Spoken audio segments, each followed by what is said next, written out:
बच्चों, आज हम सुनेंगे चींटी और कबूतर की कहानी और इससे कुछ सीखेंगे भी। बहुत तेज गर्मी के दिन थे। उतनी तेज गर्मी के दिनों में एक चींटी पानी की तलाश में इधर उधर घूम रही थी। कुछ देर घूमने के बाद उसने एक नदी देखी और उसे देख के वो बहुत प्रसन्न हुई।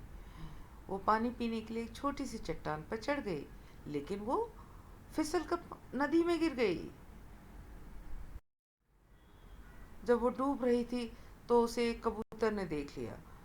वह कबूतर जो कि पास के एक पेड़ पर बैठा हुआ था, उसने चींटी की मदद की।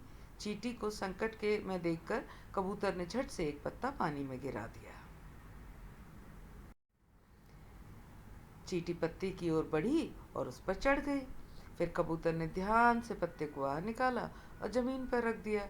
इस तरह चींटी की जान बच गई और वो हमेशा के लिए कबूतर की ऋणी रही।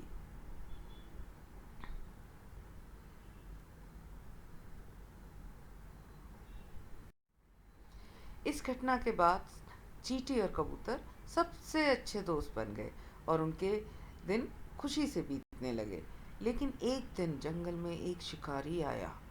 उसने पेड़ पर बैठे सुंदर कबूतर को देखा और अपनी बंदूक से कबूतर पर निशाना साधा।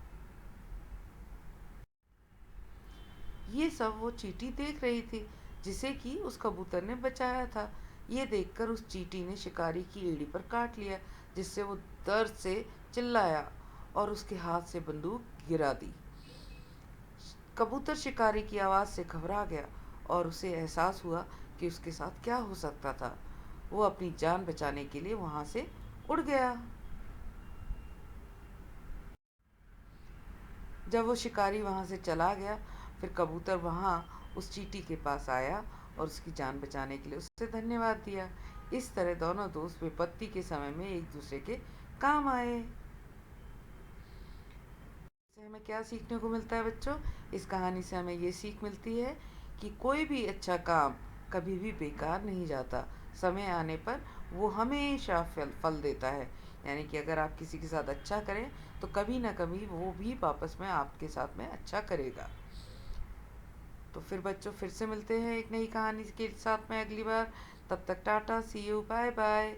But before that, do not forget to subscribe, like and comment for more stories. See ya.